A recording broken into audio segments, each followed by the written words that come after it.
Well, thank you and welcome to the Better Streets Safe Speeds campaign briefing and interactive session. And firstly, I'd like to acknowledge the Gadigal people as the traditional custodians of the lands on which I'm on today, and recognise that sovereignty was never ceded. And I pay my deepest respects to the elders past and present. And I'd like to invite you to put in the chat who you are and where you're dialing in from, because we have gone out to everyone in our subscriber list that goes around the world. Not the world, actually we do go around the world, but specifically for Australia. So thank you for joining today's session. I hope you've joined this call because you're motivated to get involved in the Safe Speeds campaign. If not, hopefully by the time we get to the interactive session, you'll be fired up to make a difference and contribute to the national campaign to change our streets. Before the interactive workshop with Mark Ames, we'll discuss what Safe Speeds is and why we're calling for action now. So an introduction. So hello, my name is Julietta Jum. I'm the new president of Better Streets. I've been here since the beginning and helped build the Better Streets from the background over the past 3 years. And now it's an honor to be president for the next year and to lead this new campaign. I've spent the past 10 years working with governments to implement sustainable mobility plans so that more people can stay active in everyday lives and walk and ride with ease. And this weekend, I found myself reflecting on this campaign and on change and what it really means and how it happens. On a personal level, I know change is possible. I've lived it. My life shifted dramatically 10 years ago when a friend at work set up a simple challenge to cycle to work. And after a few days, I was hooked. I was genuinely mind blown by how fun, efficient, and freeing it was. And that small experiment led me to rethink everything about my life, my impact, and my ability. And eventually, I pivoted from being a car-dependent software engineer to a sustainable mobility advocate and professional. On a societal level, I've witnessed that change in culture. I grew up in Australia feeling embarrassed about my Korean heritage, shamed in primary school for the lunches that weren't white bread or with ham or jam. And fast forward today, you've got kimchi recipes in Women's Weekly and on the shelves of Woolies. And at the institutional level, I've supported change, being part of the early movement and place practitioners in Transport for New South Wales, working to change the way we designed our streets, the way the industry talked about places and streets and place value on the places. So change is slow, but it is happening. Attitudes shift, norms evolve, maybe a bit too slow for my liking, and this is what the real challenge is and opportunity is, how quickly we can help people make that shift and invite them to join us to create better streets. And that belief is what motivates me, and it's shared by the board. And we have a new board, quite diverse and across the country. Tepi from WA, Suzanne in Victoria, Matt based in Sydney, Laura and Jeremy based in Victoria, Ghislaine and Louise based in Sydney, and Stephen Burgess based in Tasmania. And we're all excited to be launching this campaign with you.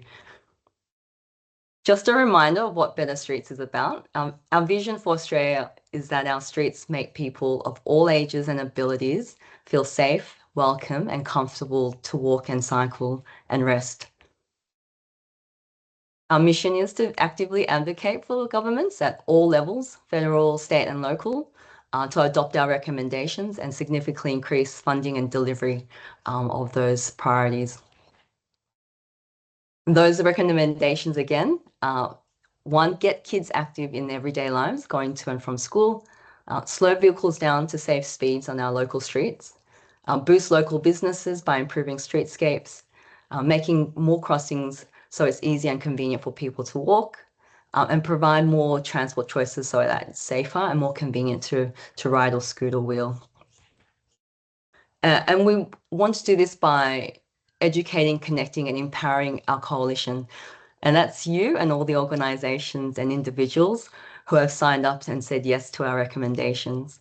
And this is the superpower we bring to the table of decision makers, demonstrating the collective power of a coalition. Collectively, we're stronger and louder. Right now, our coalition is over 130 organizations strong. You may be here representing your organization, and that organization might be representing one person or 1,000 people.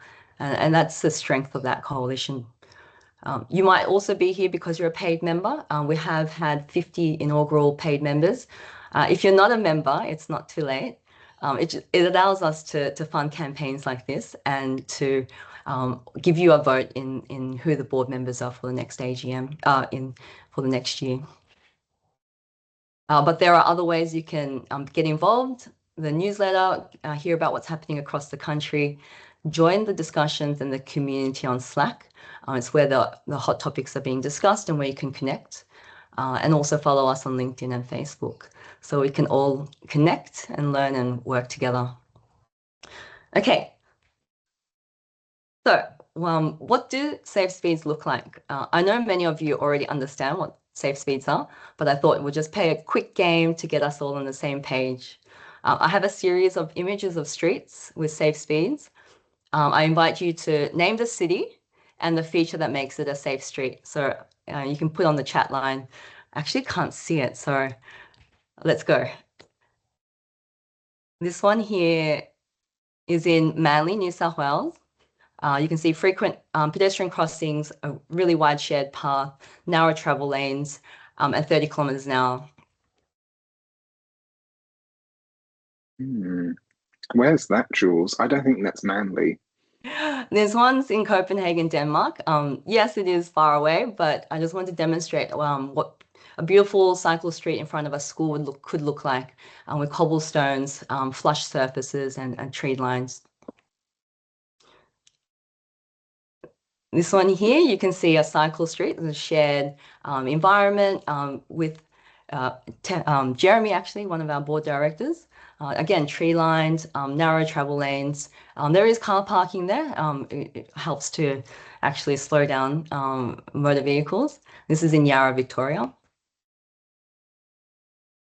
Another foreign one. This one has frequent crossings, narrow streets. There's a side street on a boulevard. Lots of parking for various devices, bikes, scooters. It's Budapest, Hungary. Ah, Wendy in the chat wondered that might be Paris because it looks very Parisian, but no, Budapest. And this one. Here we've got a collection, actually. It's not just one suburb in Western Australia. We've got a safe, active street. You can see this beautiful carriageway that's it's not hard. It's hard to see if it's two lanes or one, but that's the point to narrow that down. And then you've also got chicanes on the one street there in the corner, and you've got Tepi, our board director, in Subiaco, where there's a high street and a median lined with trees and lots of outdoor dining. So one more example of Australia, wide footpath in CBD of Wollongong, and that's 30 kilometers an hour area with high pedestrian activities. I don't know who won. Hopefully you were able to guess where they were. I think more importantly, the theme is it's 30 kilometers an hour. That's a safe speed. That's been proven. But before we get into all the stats and the evidence, I think personal stories are really important. And I'd like to invite you to share in the chat why safe speed matters to you. Because for me, the importance of safe speeds is most noticeable when I walk with my 3-year-old nephew and my mum. My mum recently had knee surgery and is starting to walk slowly, and Mason's running around and scooting faster every day. So when I want to go for a walk with both of these, my mum and my nephew, it involves a lot of route planning, finding the safest, quietest streets, so that my mum doesn't feel like taking too long to cross the road before a car drives fast by her, and also the dangers around my 3-year-old nephew.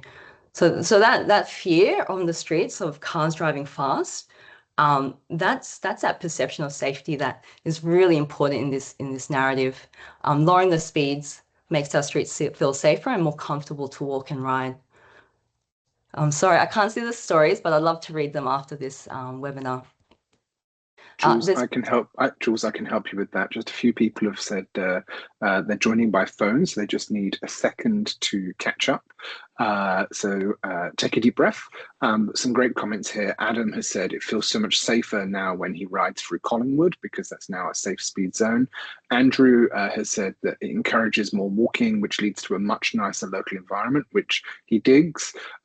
Tim really likes being able to cross a busy road without experiencing stress or danger, which I completely agree with. Fiona wants to feel comfortable encouraging more timid riders to have the ability to ride. Kate explains that their twin broke her leg when they were knocked off their bike when they had the right of way, which obviously is a terrible experience. And maybe if the streets were slower, it would have helped. Ghislaine wanted to feel safer to ride their bike everywhere. Tim talks about how much quieter it is. I fully agree, Tim. I love quieter cities. Kat, slower streets make for a more pleasant walk, as well as a more pleasant drive when you're in a car, which is a really important moment. Helen makes an important point about children in Sydney. She wants them to be able to be safe when they're riding. And so it goes on. So many fabulous comments about really understanding the intersection of speed and place and the quality of that place as well as, of course, concerns about children and childhood freedom. Thank you. Thank you, everyone, for participating and sharing your stories. And thanks, Mark, for reading that out. So they're the personal stories that are really moving.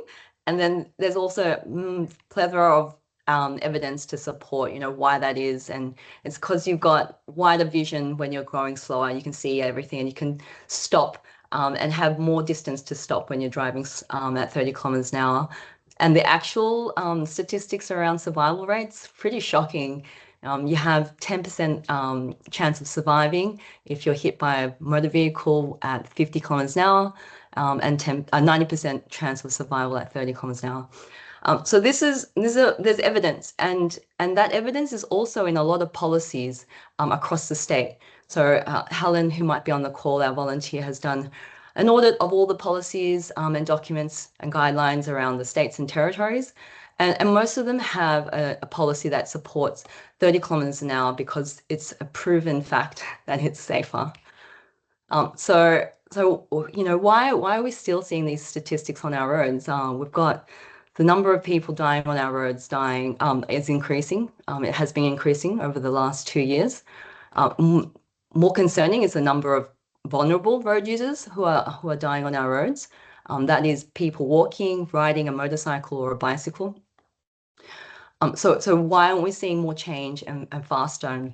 And so that we're asking that question, like, why can't we do this now? And why do we need to act now? Around the world, we've seen the changes and we've seen the outcomes. There's been plenty of evidence coming out from Europe who have been making these changes over the past few decades. And then this trauma on the roads has reduced as a result of reduced speeds. And in Australia, that journey has been brewing away from the 2010s. You have Vic Walks, who's been promoting safe speeds for a long time. Western Australia, who's launched that campaign and program to support safe, active streets. We've seen trials in New South Wales and Victoria.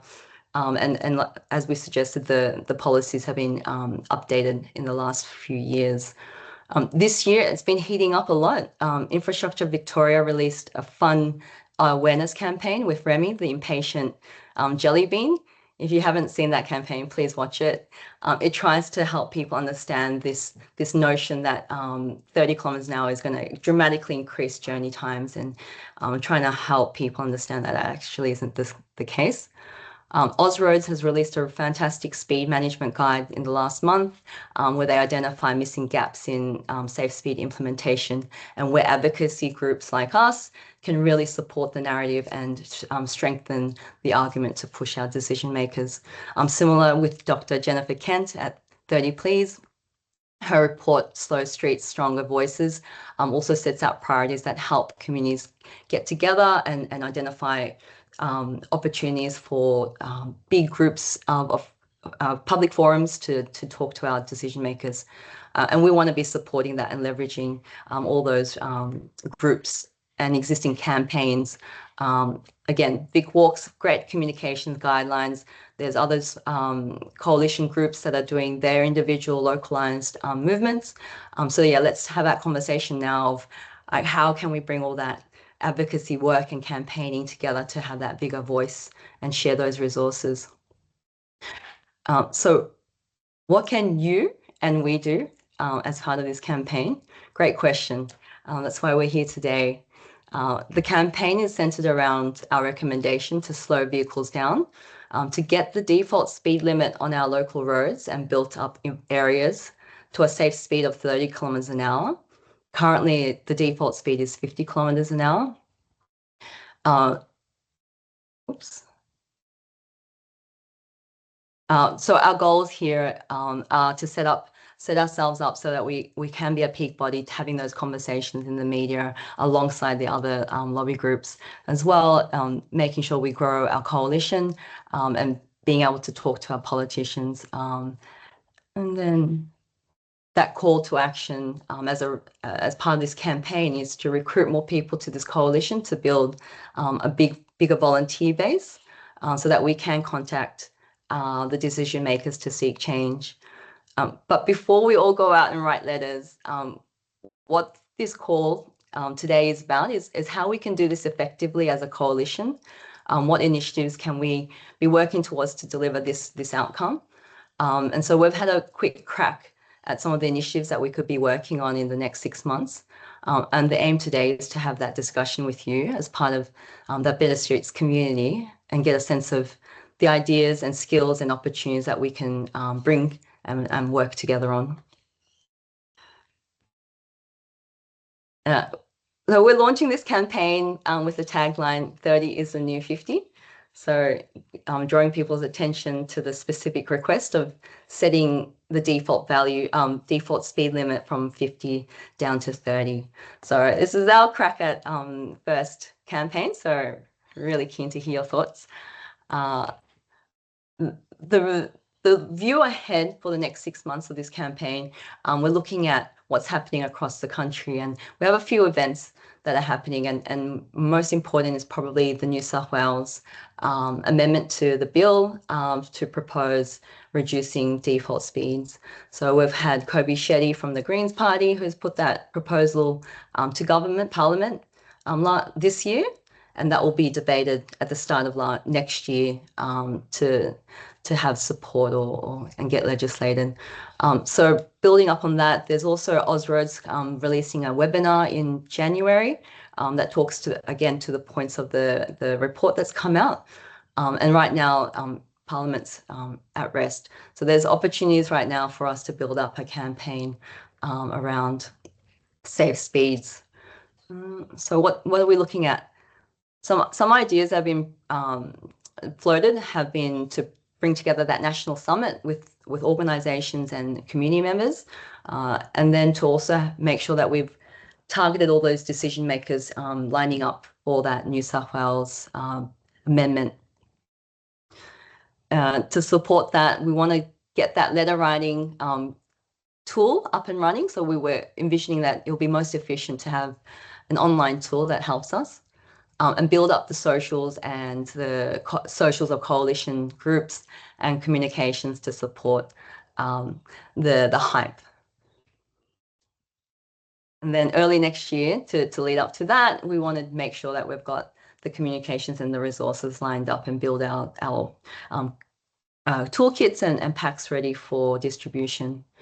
And then no campaign is great without some evaluation to learn and to iterate from. So yeah, after 6 months, we're just targeting 6 months so that we can see how we can pivot if we do need to and learn from our experiences. And right now, today we're here to build that coalition of teams of volunteers and understand what we can achieve together. So again, what can you do? On the screen, I've got some roles and opportunities that we thought would be helpful for this campaign. ranging from communications, looking at tools, how we build up web tools. Actually, you don't have to build it from scratch. There are tools out there. It's about configuring tools and looking at data, bringing together social content. That could be videos. We saw one campaign which had a really consistent look and feel, and creating videos and aesthetics that have across the nation that would be aligned with the campaign.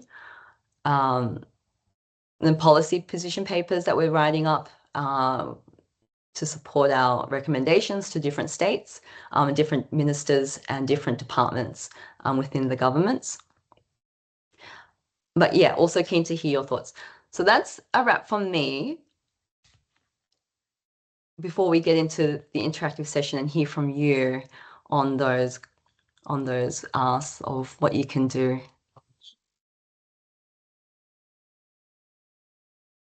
Fantastic. Thank you very much, Julietta. That was an awesome overview. I'm going to take over the next session for everybody. If you are in the Teams app, you will now immediately be able to see a whiteboard. If you can't see that whiteboard because you're not in the Teams app, you might have to follow the URL. But alternatively, if you can't get in that way, you can also contribute via the chat and the Q&A. So we're just going to try and separate those two streams. The chat is for general comment, but if you have a specific question as we go along, please use the Q&A, because that way Julietta and I can address them at the end. Hi everyone, I'm Mark Ames. I'm a consultant and I'm helping Better Streets with this campaign. I can see you're all in the whiteboard already, which is great, but I'm going to make you follow me over to the first question that we want to ask. Question number 1, which is all about, when you think about a successful campaign, what would a successful campaign look like for you? So a tip, as you're navigating the whiteboard, you can navigate this inside the Teams app yourself. You can use the space bar to pan quickly. And basically, what I'd like you to do is to grab a Post-it note, put your name in that Post-it note, so hopefully no one else is in the same Post-it note as you, and really start to share around this picture of the globe what a successful Slow Speeds campaign would look like for you. And I can see a few of you are onto that already, which is great. And as I said, if you can't use the whiteboard in the Teams app, you can also put it in the chat as well. So we're just going to spend a few minutes thinking about the actual campaign, not just the outcome, but what would a successful campaign look like to you. Jules shared some of those categories of things that might people get involved with, which might help you to imagine that campaign. So is it media? Is it the letter writing? Is it politicians standing up in Parliament and saying they support 30K? Is it something else? Great to see some input here already. Try not to go too far off screen because I can't read them otherwise. Ashlyn, I'm going to move your box down. There we go, sorry. So Fiona in the yellow has said, by the time we're done, every politician goes, yes, I know, I've heard about this already. I really like that. I think that's a great idea to have. Ashlyn has said, I'd like to see some case studies or real life examples that we can share into our very car-centric community. I think that's a great idea. Adele Vosper, you said, I'd like to see a critical mass bike ride with a turnout of not just your typical lycra clad bike riders. Adele, I think that's a lovely idea. How would you make the connection between critical mass and speed explicit? I'd be interested to hear more from you on that. Matt has used a pink Post-it note to say, politicians across the spectrum support the change of lower speeds in urban areas. That's great. Can I scroll over a little bit? Helen, I can see you're typing as I'm reading. A successful campaign for you would be drumming up support for council, so local government, for 30K to drive that local government swell for change. And that's absolutely possible. I don't know if you saw in the chat, but we had an officer from the Inner West Council or from the Inner West area who mentioned that recently a bill was passed in that LGA, which included slower speeds, and it had unanimous support across all of the councillors. So absolutely things are possible. Paul French has said a focus on children being able to travel safely. And Ian has said a continuation of highlighting accident data and using media and social media to publish it. Yeah, I reckon there's a few of you in this room who are really hot on social media. It's not my skill set, but I've seen some of your content out there and I think it's great. Forgive me if I click some of your boxes and make them larger, just so I can read them. Ellis says, I'd like to see arguing against 30 becoming an odd and embarrassing position to take. I like that idea. A bit like, I don't know, swinging a lump of coal in Parliament or something like that. I think that's a great idea. Let's make it not a very nice social position. And who's this pink one here? Ghislaine. For me, a successful outcome would be that the community is not just aware of this issue, but have an informed opinion about the issue and is therefore moving on to endorse the campaign. Very nice, very nice. Gosh, this is coming thick and fast. This is fantastic. Nadine, a successful campaign should keep concerns well within consideration to answer regular questions from unsure people. I think that's a really key point, Nadine. Somebody else, Grant in the chat said, you know, how are we going to be prepared for people who may not have thought about this issue before or who may feel angry about this issue as well? And I absolutely agree. That's something that as a group, we should be prepared for. I'm moving up the screen. Sorry if I haven't come to you yet. I'm getting there. Kendall, I'd like to see a majority support from local council and community and a report with evidence and case studies. That's great.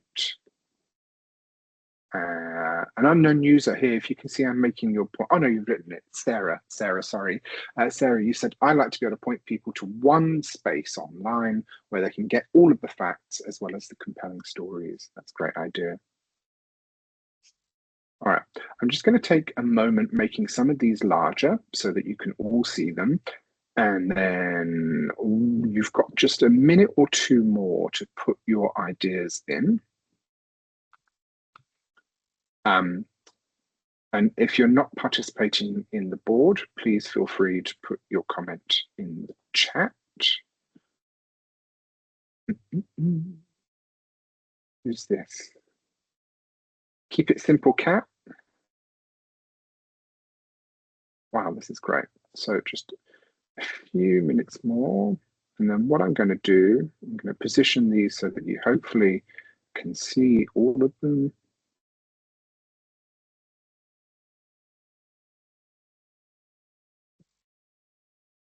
Ellis, I'm still giggling about making being against 30 unpopular. It's like a reverse pub test. I think that's a great idea.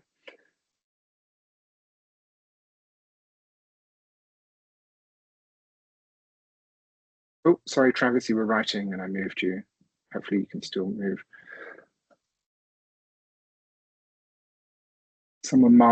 Somebody called Mark here said they'd like to be able to demonstrate support for change. Kate said, I'd like to see a narrative shift towards the broad benefits of safe streets. So it's seen as not just a cycling thing, but for lots of people. I love this. Kat has said, I want to see drag, theatre, festival, protest. Great. All right. What we're going to do next as a group in this whiteboard is you're just going to spend a quiet minute reading all of these comments, and you'll see if you hover over the comment, you have the ability in the bottom left-hand side of every comment to give it a thumbs up or a love, or if you're not sure about it, you can give it a emoji. And what I'd like you to do as a group is just give your favorites a thumbs up or a love, or if there's something that you're not certain about, give it a emoji. And if it's I'm uncertain because I need to know more, grab another post-it note, stick it next to it and say, hey, I need to know more about this. But what we're doing now is essentially prioritizing our favorites. So I can see you all spinning around. It's great.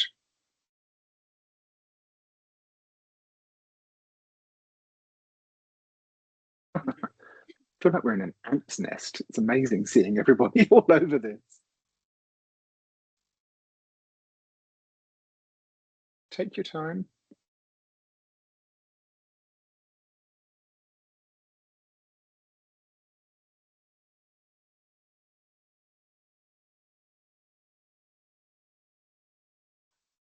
And you can vote for as many of your favorites as you like.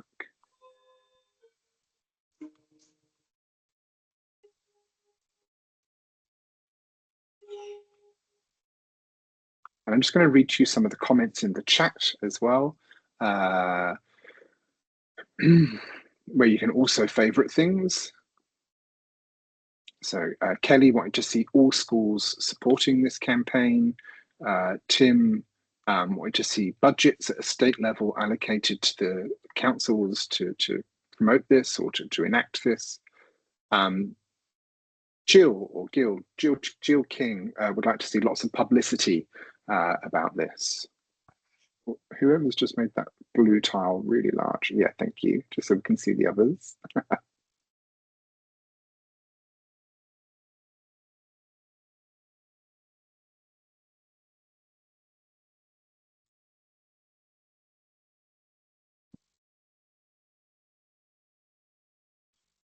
Great.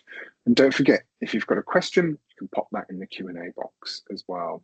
So Jules, you can see the board here. Anything here that's a surprise or anything that you're not sure about or anything that you love to see? Oh, you're on mute.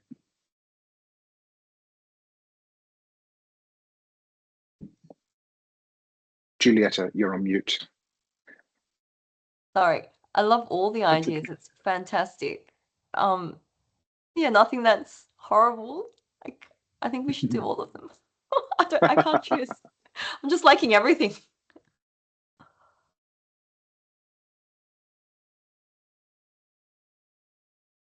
Someone here, an unknown user, Wendy, hi Wendy, has said engagement is important. I'd like to see the local P&C groups providing bipartisan support for slower streets. Wendy, I agree. I live opposite a primary school, and I think the majority of the parents actually would love to see the street being safer. Great. All right. Well, hopefully by now you've added your ideas and you've also upvoted your favorites. Last chance to upvote your favorites. You can come back to this during the meeting if there's anything more that you'd like to see. But what I see here is a lot of enthusiasm, which is really fantastic. A lot of commitment, a lot of great ideas, and a lot of enthusiasm. For us as a campaign group, the next step for us is how do we turn that commitment and enthusiasm into action? And this is where Better Streets is going to ask you a direct question, which is what could you bring to this campaign?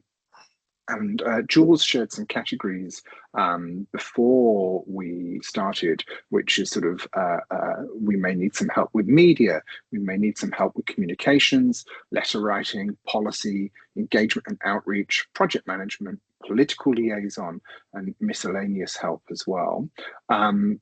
What I'd love you to do, Jules is going to sort of give some examples of what each of those categories might look like. But perhaps you see those categories and think, oh yeah, that's me. I'm amazing at comms, or I've got deep experience talking to politicians. In these post-it notes, put in your details of what you think you might be able to do within each of these categories. And I will say, a caution, don't drag them off the screen because obviously then we won't be able to tell which category you're in. So I'll make it so that you can zoom in and out as you wish.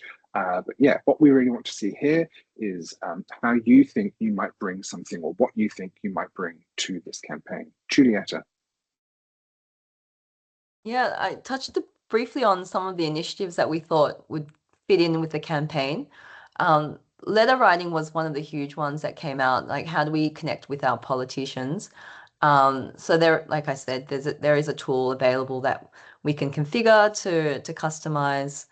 But that needs to be built around other communications and support and I think a lot of the campaign success post-its I saw was about how do we make it so that we have a louder voice in front of politicians, make it so it's a social norm, make it so it's blast on all our socials. So that's also like a big piece of this. Like, how do we combine our efforts and demonstrate on that digital front, and in real life?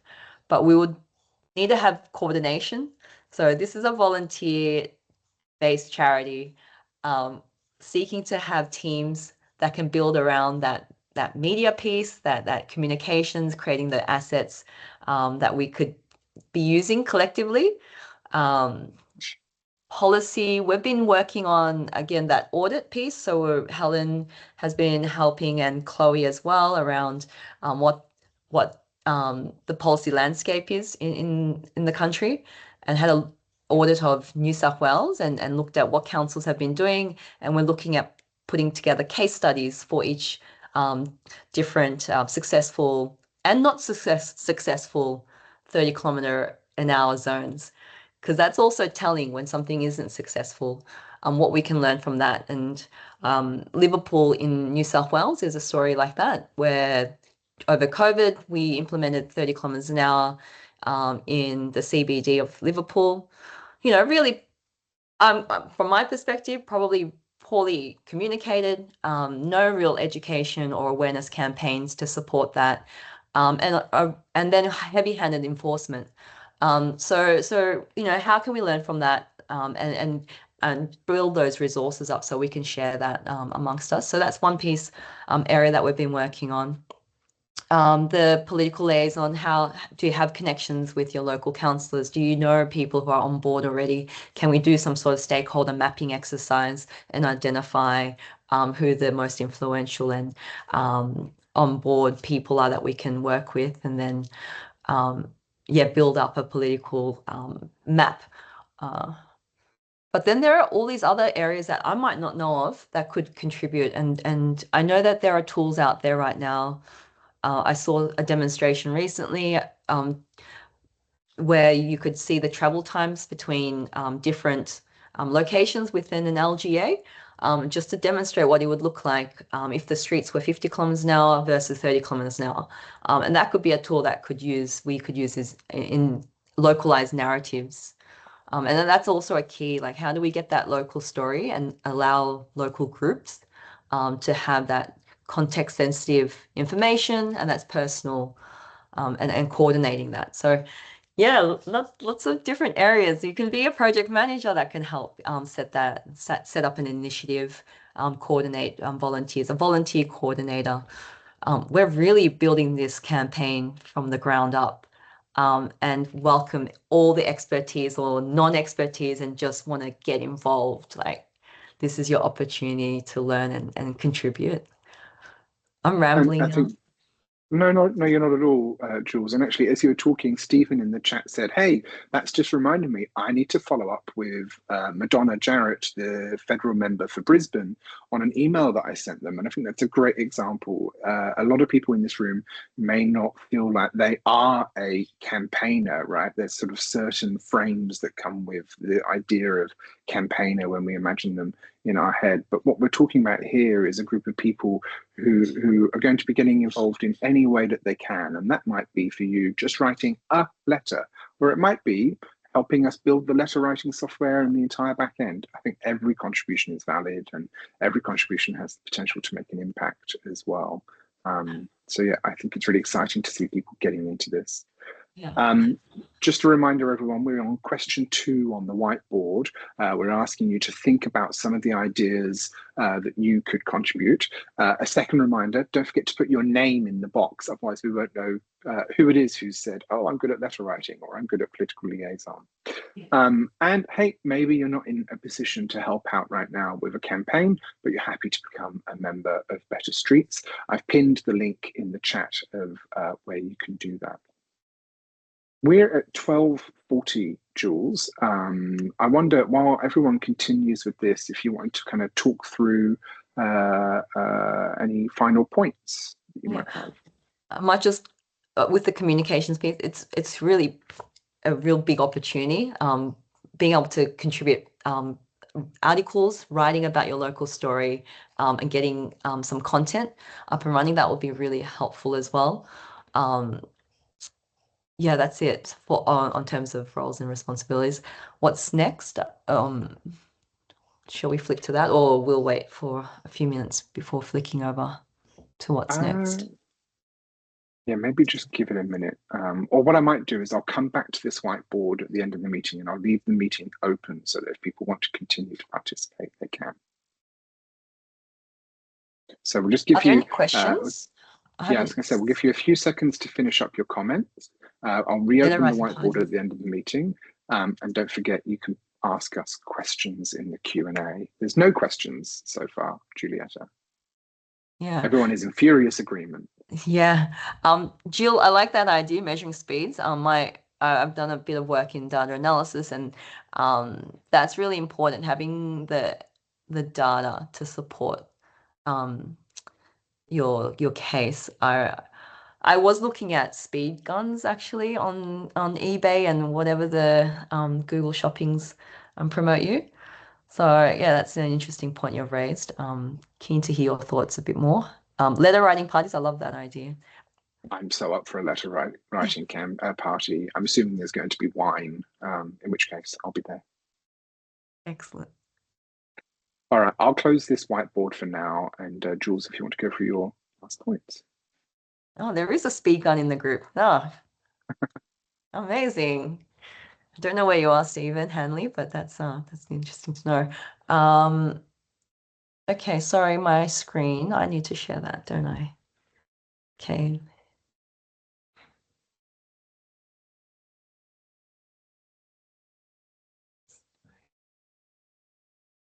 Okay, so we're on my screen. I guess we've got a few minutes for questions and what next. If you've got a question that we haven't answered or want to raise now, I can give you a few minutes. Any questions? I can't see the chat. No questions, Jules. There was a question actually in the chat. Sounder said, does the 30 to 40 to 50 fatality rate also factor in SUVs and the size of vehicles? So I guess that the recent increasing road deaths, does that factor in size of vehicles? Yeah, to be honest, I'm not sure. I'll have to check up on that. But yeah, it is pretty scary seeing the vehicles that are getting bigger and bigger. Sarah Stace, are you going to answer that? Sarah's with us and might be able to answer. Sarah, our previous president. Thank you. Hi, everyone. Yes, when you looked at previous statistics that Austroads used to publish and others, the fatality rate at speeds was lower, but they were only taking into account what are called passenger sedan vehicles. So now that there's a lot more SUVs and utes and so on our roads, that fatality proportion for speeds has gone up quite significantly. So I'd say it does take that into account. And Sarah, another question that you might not know the answer to, someone has said, what is the biggest contributor to the increase in deaths? I assume, is it speed? My guess is, and look, to be honest, I haven't seen anything published that is definitive about what that is. It's most likely a combination of things. So it's probably a combination of the fact that vehicles are more aggressive in their bonnet height. So if you look at the average height of a bonnet for the top selling car for about 10 years was the Toyota Corolla, and it's quite a low sloped bonnet. And then the top 10 selling vehicles now are all much, much taller bonnets, so they're much more aggressive and blunt. And that means that if someone's hit, their head is more likely to be hit the bonnet first, so they get an upper body and a skull crash rather than hitting their legs. So the fatality aggressivity of vehicles is much, much greater. That I would have thought is going to be a pretty major contributor. And maybe there's more distraction and things like that of drivers. I'm not really sure what any other sort of major contributing factors are, but that seems to be a fairly obvious one to me. And I think the other one is that we simply haven't made leaps and bounds. If you think about the fact that back in the 1990s, we brought in from 60 down to 50 as a default urban speed limit. We haven't taken a big leap like that again in Australia. And I guess that's where 30 comes in as the next great step that we want to take. Thanks, Sarah. And in the chat, some people have said, I think it would be great to be able to ask governments if we also ask them to collect SUV data and data about the types of cars. And Jill from Living Streets Canberra has said they've picked up on this in their submission and social media, which everyone's free to use. I will say, just in case we get a little bit caught on types of vehicles, because we know, let's face it, SUVs are increasingly popular, but also increasingly terrifying for most of us who are on the streets. But let's go back to that first principle of when we talked about what do you see as the benefits of slower streets. Everyone was talking about being able to have better conversations, quieter roads, a better quality of place, a better quality of life, in addition to the safety benefits that it provides. And I think that's a key point to remember, so that we don't just get fixated on types of vehicles specifically. Jules, what's next? Oh, thanks for asking. Hang on. So we've just done that interactive session where you've registered, what ideas that you've got around contributing to the campaign. If you can scan the QR code or get onto the URL here, we can put that into a better spreadsheet and easy access with emails, so that we can form some teams together and start bringing that plan alive in the new year. I guess the journey may seem far, but if we can work together, we can get there. So let's not wait for safer streets. Let's get active and work together and share all these beautiful resources that we've just spoken about. It's so great to bring this community together, and looking forward to bringing this together more often in the new year as we go out rolling out this campaign. Amazing. This is also generated by Google Gemini. Can you believe this? I just asked them to close down the street. This is what it looks like. That's Marita, my neighbor. She walks this every day to go to the shops. Amazing. I'm ready to move in. Okay. Well, that's a wrap. Thank you so much, everybody. I might just quickly go back to this. Yeah, I know it's the end of the year, and so really, really happy that you'll be able to join us in this late session. Thanks, everyone. There's a couple of people who had their hands up, but we are out of time, so we do need to let everyone go off. But if you put your details in this register interest board, we can follow up with you all. And yeah, thank you everyone for attending. Merry Christmas, Happy New Year. Jules, I'm excited. I don't know about you, but I can't wait to work with all of these enthusiastic people to make an impact. I'm excited. Excellent. See you, everyone. Right. Bye, everybody. Thanks so much.